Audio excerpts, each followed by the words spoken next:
end up celebrating a holiday that's about fertility, sex, mating, war, and the vernal equinox. How in the world does this happen? Like, how? I'm going to tell you why. First, you have to understand that we're talking about the time of the Romans, who began to figure out it was a lot easier to convert people to Christianity because it would make a lot more money and it would provide them with a lot more food and gifts. You say, how can that be? Well, if you are running the country, or in their mind, they ran the world, and you're only collecting taxes, well, you're only going to see everybody once every whatever months or once a year, or whatever their cycle for collecting taxes was. But if you add Christianity and add a mandatory tithe in there and offerings in there, all of a sudden you gain superior wealth, because now you've got the taxes, which are not going away. Matter of fact, they're going to go up. And then you have the Christianity, which is going to bring money and donations. Okay. And then you have the offering days where people are going to come and they're going to bring their sacrifices. So they're going to bring their first crops, their freshest and best crop, right? They're going to bring their deer, or not deer, they're going to bring their calves and their lambs, and they're going to have those already prepared. They're going to cut the throat, drain the blood, blah, blah, blah. What do you think was going to happen with all those crops and all that meat? Did you think they were just going to throw it in the garbage can? No. Anyone who travels to Egypt with me already knows this. They'll tell you when you get there that the lines were down the street and around the corner to bring these offerings, to get these blessings. You were bringing food to these people because they weren't going to go hunting and they weren't going to go farming. We need to fix this. Huh? So they have storehouses built into some of these ancient temples that I take people to. Storehouses store what? Store all the offerings so they can eat it. It was a shopping list. It was a shopping list.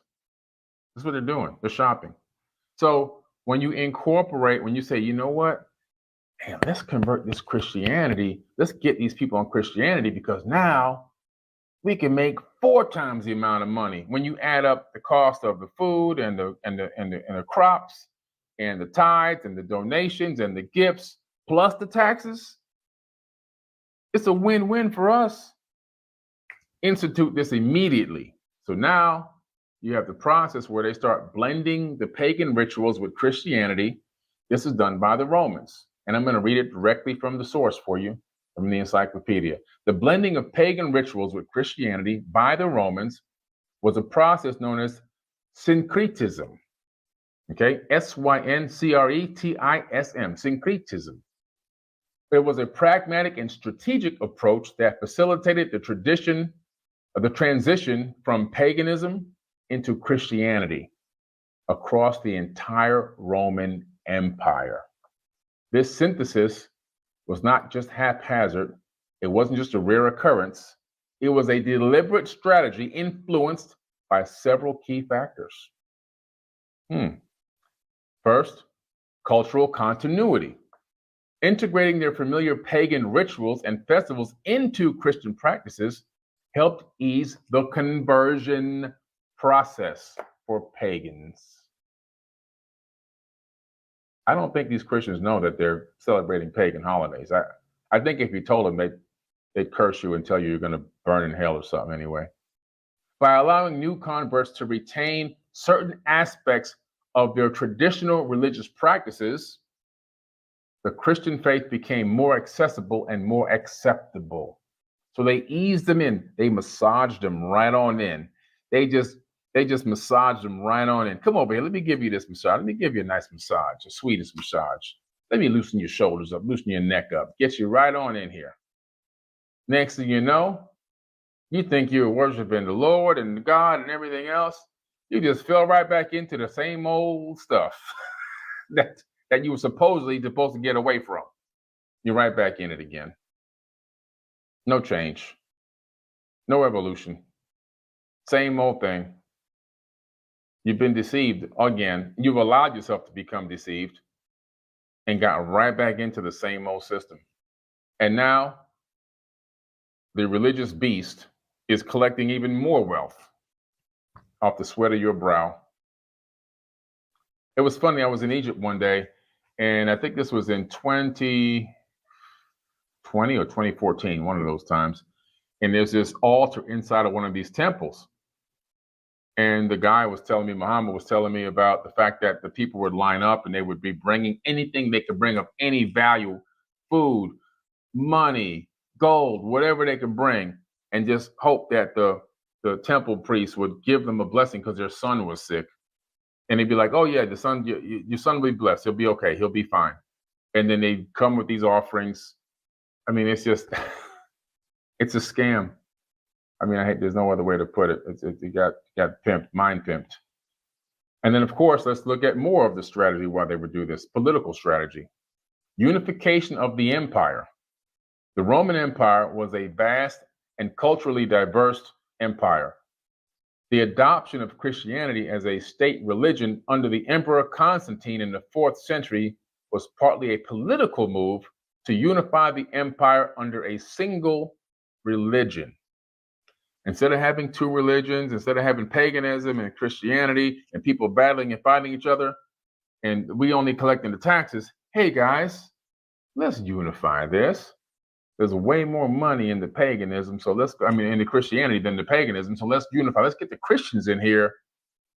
We can make a lot of holidays. We can add holidays to our own existing holidays. We can collect more money. We can collect more wealth, and the people will be working together more, be more calm.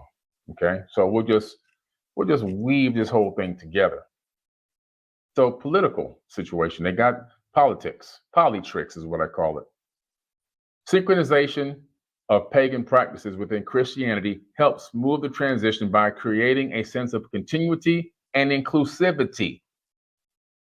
People want to feel like they're a part of something. So instead of ostracizing them and keeping them on the outside, let's bring them in and make them feel like they're part of something big and take their money. Of course. Let's look at practical considerations. Seasonal and agricultural celebrations. Many pagan festivals were closely tied to the agricultural calendar and the changing of the seasons. Christianity's adoption of these times for its own celebrations is well known. And it made the new religion more relatable to the common people for whom these cycles were crucial.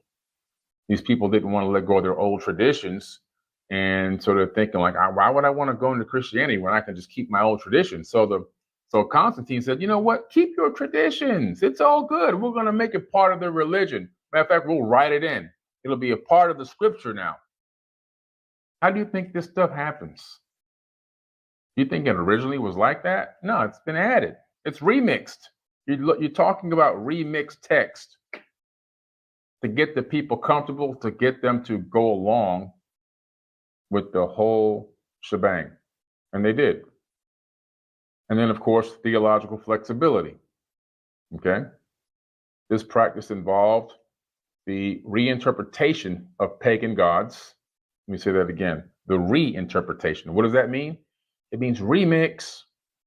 Remix. The reinterpretation of pagan gods, heroes, and rituals within Christian framework. So what they're saying is, we're going to take all of our multiple gods and collapse them into only one God to make them feel so comfortable. And we'll add our text to their text. We'll work it in. We'll take the S off. So it won't be gods. It'll be God, singular. No gods, plural, God, singular. But we'll still work and weave our own traditions into this text so that the people we're converting can feel more comfortable joining it.